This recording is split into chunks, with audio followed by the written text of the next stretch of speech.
Vamos dar continuidade à nossa disciplina Introdução à Psicologia. O que é a psicologia ciência? Bom, após Descartes não houve nenhuma grande evolução nessa área do estudo da alma humana. Mas no século XIX aconteceria alguma coisa bastante interessante. A partir daí, nós temos os primórdios da psicologia científica propriamente dito. E para nós conhecermos sobre o psiquismo, a alma humana, nós temos que conhecer o cérebro, a máquina de pensar do homem. Na Alemanha surge a figura de Fechner. Ele foi precursor da psicologia científica. Ele era matemático, era físico, ele não tinha nada a ver com teologia, absolutamente nada, e ele era professor da Universidade de Leipzig. Nessa ocasião, Fechner foi acometido de uma enfermidade neurológica e ficou cego. Sabendo que a sua cegueira, teoricamente, seria permanente, ele estaria completamente impossibilitado de continuar lecionando na Universidade de Leipzig. E nesse seu período de cegueira, ele acabou se envolvendo muito com conceitos teológicos e, mais do que isso, como a teologia formal da Europa não atendia os seus anseios, e nessa ocasião os europeus estavam travando contato com algumas correntes filosóficas orientais, então Fechner começou a se interessar bastante pelo hinduísmo, por filosofias orientais de modo geral. E desenvolveu muita coisa entendendo que o cérebro era a máquina de pensar do ser humano. Mas como conhecer o cérebro? Quando a sua cegueira passou e ele voltou a enxergar, nessa ocasião ele tinha um aluno chamado William Wundt. E Wundt aceitou as ideias de Fechner, só que Wundt tinha uma formação teológica, ele não aceitava muito os conceitos hinduístas de Fechner. Mas preocupado em procurar conhecer o funcionamento do cérebro humano, e é importante nós observarmos um detalhe. O cérebro humano, até essa ocasião, entendia-se que o cérebro humano não realizava movimento mecânico nenhum. Também não se sabia de nenhuma substância que o cérebro humano produzia, ou excretava, ou segregava, ou coisa assim.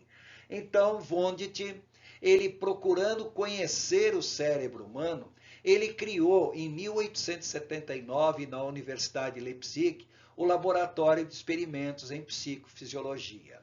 Esse laboratório significou o desligamento das ideias psicológicas de ideias abstratas e espiritualistas que defendiam a existência da alma nos homens, a qual seria a sede da vida psíquica. Isso dentro de um ponto de vista crítico, porque na realidade ele nunca abandonou de fato essas ideias e entendia perfeitamente que a alma humana continua existindo, era a sede não só da vida, como a sede de todas as manifestações psíquicas do indivíduo. Então, nós temos essas duas figuras que são considerados pais da psicologia científica moderna. Gustav Theodor Fechner e o seu discípulo William Maximilian Wundt. Lembrando que, embora as ideias iniciais da psicologia sejam de Fechner, a pessoa que levou os méritos da fundação da psicologia científica foi Wundt através da criação do seu laboratório de experimentos em psicofisiologia. Com os trabalhos de Wundt, surge na Alemanha, então, a chamada psicologia científica, que procurava, em princípio, estudar a estrutura do cérebro humano. Então surgiu uma corrente que recebeu o nome de estruturalismo. Olhe no gráfico aí em cor azul, a primeira faixa horizontal, estruturalismo. O estruturalismo daria origem na América, graças ao trabalho de William James, ao funcionalismo. Por outro lado, também na América, daria origem ao behaviorismo e também ao associacionismo. Tudo isso nos Estados Unidos. enquanto que lá na Rússia nós temos a escola reflexológica que daria origem à neuropsicologia. E voltando para a América, temos agora o cognitivismo. Todas essas correntes aí colocadas no gráfico em cor azul seguem uma abordagem essencialmente originadas nas ciências naturais. Por outro lado, originária da medicina, nós temos a psicanálise e, posteriormente, a psicologia analítica, mais conhecida por Jungiana. Embora a gente fale como originária da medicina, pelo fato dos seus fundadores serem médicos, nem a psicanálise, nem tampouco a psicologia analítica podem realmente, de fato, serem chamados de abordagens originárias na medicina, mas assim são classificadas de modo geral pelos estudiosos no assunto. E temos ainda algumas correntes que surgiram dentro da filosofia, principalmente da filosofia alemã. Então, nós temos a Gestalt, a fenomenológica existencial, e nos Estados Unidos temos a transpessoal e também temos a psicologia positiva. Então, vamos falar rapidamente sobre cada uma dessas abordagens psicológicas mais importantes. Dessas abordagens que nós estamos estudando, tão logo a psicologia foi criada na Alemanha como ciência, graças ao trabalho de William Wundt e seus colaboradores, eles estavam preocupados em entender o funcionamento do cérebro humano. Afinal das contas, o cérebro humano não realizava movimento mecânico nenhum e, para o conhecimento que eles tinham na época, o cérebro humano nem tampouco produzia algum produto qualquer, alguma secreção que pudesse ser estudada.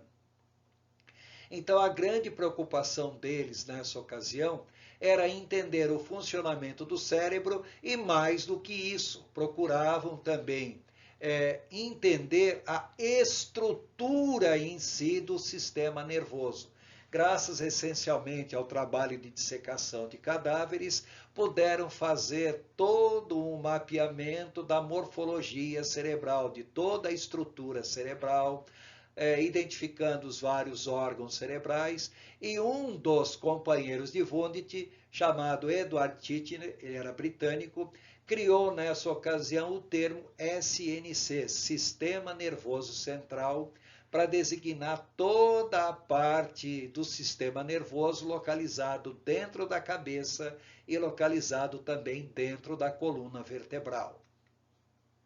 Enquanto que a escola estruturalista estava preocupada em entender a estrutura do sistema nervoso e também o funcionamento do sistema nervoso, um dos estudantes de William Wundt, William James, vindo dos Estados Unidos, a grande preocupação dele não era entender o que fazem os homens, mas por que o fazem, por que as pessoas se comportam dessa ou daquela maneira, aonde o grande enfoque dele não era tanto também entender por que o fazem, mas o modo como o homem se adapta ao seu ambiente, ao ambiente onde vive.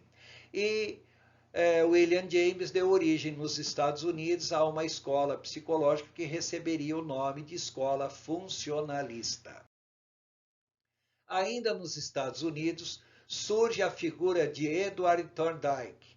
O seu foco agora era estudar a aprendizagem, como o ser humano aprende. É o mesmo modo como os animais aprendem. E ele, dentro dos seus estudos, acabou focalizando dentro desse foco aprendizagem, ele acabou formulando a chamada lei do efeito. Todo comportamento de um organismo vivo tende a se repetir se o organismo for recompensado, a lei do efeito, e tende a não se repetir se o organismo for castigado. Também agora é um efeito inibidor de determinados comportamentos. Essa escola funcionalista e a escola associacionista acabariam interferindo nos trabalhos de James Watson e Bruce Skinner. E eles fundaram também nos Estados Unidos uma escola que receberia o nome de escola behaviorista. Behavior em inglês quer dizer comportamento. O grande foco da escola behaviorista é o comportamento humano. Pode ser observado, pode ser medido, pode ser avaliado, pode ser quantificado, pode ser doutrinado, ou seja, pode passar por um processo de condicionamento de tal maneira que esse comportamento venha a ser alterado. Então, eles criaram os conceitos SR de estímulo-resposta, onde um estímulo ambiental provoca uma resposta comportamental. E essa resposta comportamental pode sofrer condicionamento respondente e operante.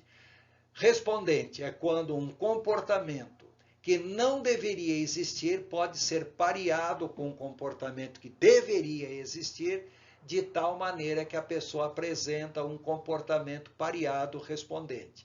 Agora, se esse comportamento respondente alimentar o próprio processo de aprendizagem da pessoa, esse comportamento é chamado de comportamento operante. Mas sobre isso também nós falaremos em outro momento do nosso curso. Enquanto isso, lá na Rússia, surge a figura do médico Ivan Petrovich Pavlov.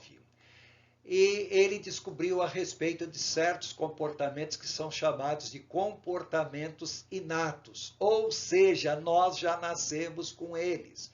E ele fez uma descoberta simplesmente acidental. Ivan Petrovich Pavlov recebeu em 1905, por aí, o Prêmio Nobel de Medicina, ao descobrir as enzimas digestivas do processo metabólico humano. Posteriormente, ao estudar as enzimas digestivas, ele tinha interesse em descobrir essas enzimas na saliva. E como não era possível fazer experimentos com seres humanos, ele resolveu fazer experimentos com animais. Então ele fez uma pequena incisão na bochecha dos animais, colocava um pequeno caninho para colher a saliva dos animais e analisar a presença de enzimas digestivas. E para produzir essas enzimas, ele observou que quando dava comida aos animais, os animais salivavam em maior intensidade. E para observar ou para obter essa saliva, ele começou a dar alimentos aos animais em tempos regulares. E para marcar o tempo em que daria alimentos aos animais, ele colocou uma campainha ou sino que tocaria para que o alimento fosse oferecido aos animais. Ele observou uma coisa curiosa. Quando dava alimento, os animais salivavam. Depois de algum tempo, ao tocar a campainha, ele observou que os animais também salivavam, mesmo que não fosse dado alimento para o animal de imediato.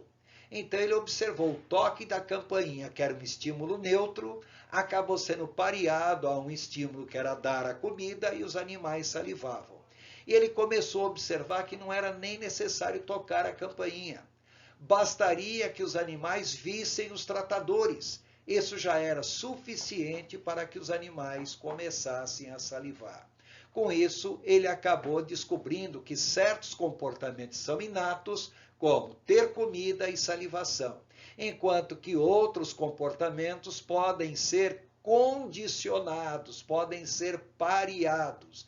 Então, para ele, certos comportamentos são inatos, é o chamado reflexo incondicionado, enquanto que outros comportamentos podem ser adquiridos por condicionamento, por pareamento. Então, isso receberia mais tarde o nome de comportamentos condicionados. Em função dos trabalhos da escola reflexológica, surge a figura do canadense Donald Hebb, aonde ele começou a observar uma coisa curiosa. O sistema nervoso não era tão improdutivo como muita gente pensava até então. Nesta ocasião, os médicos já haviam descoberto que dentro do sistema nervoso, ou atuando paralelo ao sistema nervoso, existiam os hormônios. E esses hormônios, eles na realidade contribuíam de alguma maneira para mudar o comportamento humano, a própria personalidade humana. E com isso surge a neuropsicologia, procurando estabelecer relações entre o sistema nervoso e o comportamento humano. E por fim, no finalzinho da década de 40, na década de 50 e principalmente na década de 60, surge a escola cognitivista, graças aos trabalhos de Aaron Tenkin Beck e posteriormente da sua filha, Judith Sarah Beck. Para a escola cognitivista, ela estuda a cognição e outros processos mentais como determinantes do comportamento humano. E mais do que isso, na busca de uma cura para a depressão, Aaron Beck acabou vendo que era possível fazer uma reestruturação cognitiva, um recondicionamento no modo de pensar da pessoa, e com isso teria uma alteração no tratamento da depressão. Mais do que isso, ele observou que com a reestruturação cognitiva era possível também alteração ou alterações as mais diversas no comportamento humano.